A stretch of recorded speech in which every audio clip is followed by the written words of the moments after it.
kumpokea Yesu Kristo. Unapoambiwa kumpokea Yesu Kristo, unaamini ni Mungu alikuja duniani akasulubishwa na akafufuka. Na tunaposema Yesu ni Mungu, kuna kitu kinaitwa incarnation.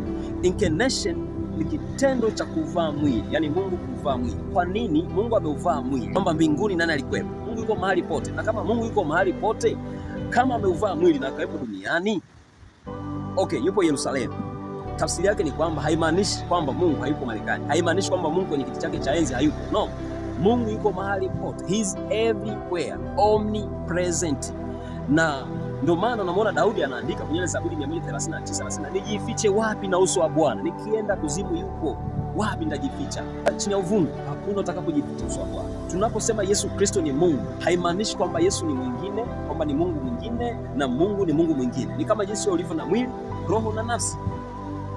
Ukifa, mwili wako mtu akiutizama anasema huu ni mwili wa fulani, lakini yeye yuko mbinguni. Mwili una vitu vitatu: Utatu Mtakatifu, Baba, Mwana, Roho Mtakatifu. Huo unathibitisha ukuu wa Mungu, utendaji wa Mungu, uweza wa Mungu. Kuna uwezo na uweza. Shetani ana uwezo ila hana uweza. Tunapozungumzia Yesu ni Mungu kabisa.